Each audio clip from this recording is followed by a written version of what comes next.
எப்போ ஒரு தமிழன் கமலாசனை போய் கன்னடக்காரர்கிட்ட போய் மன்னிப்புன்னு சொல்லிட்டியோ, தமிழ்நாட்டில் நீ அரசியல் பண்றதுக்கு உனக்கு யோகிதை கிடையாது. நீ ஒரு தமிழிச்சே கிடையாது. முதல்ல உன் பேரை மாத்து, இந்தி செய்து வச்சுக்கோ. ஒரு தமிழறிஞர் குமரி ஆனந்தனுடைய பொண்ணு இன்னைக்கு இந்த அளவுக்கு தமிழுக்கு விரோதமா இருந்து திமுகவுக்கு முடிவுரை எழுதுவோமா? டெபாசிட் வாங்குறது யோகியது இல்ல உனக்கு.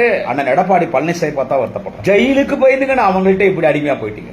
இந்த ராமதாஸ் அன்புமணி அடிச்சுறாங்க இல்ல, இதெல்லாம் யார் காரணம்? அந்த அமித்ஷா சார் அவங்கதான் சார் காரணம். இப்போ உன் பையன் மித்துனை வச்சு உன்னை மிரட்டிட்டு இருக்காங்க. கூட்டணி ஆட்சின்றான், நாங்க தான் ஆட்சி அமைப்போன்றான், தாமரை மலரோன்றான். எப்பா சாமி எப்பா, ரொம்ப பேசாதக்கா, இந்தி செய்யக்கா, ஓவரா பேசாத.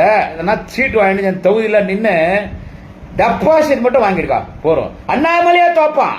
வர இருக்கிற சட்டமன்ற தேர்தலில் தமிழக பாஜக தலைவர் நயனார் நாகேந்திரனும் தோப்பான். அந்த எச்ச ராஜா நரபடி நாராயணன் நோட்டாக்கு கீழே தான் யாரு நின்னாலும் தோப்பீங்க. பாஜக கூட யாரு கூட்டணி சேர்றாங்களோ அவங்க எல்லாம் பாடியில போனோம். அதுதான் பாஜக. அதனால இந்தி இசை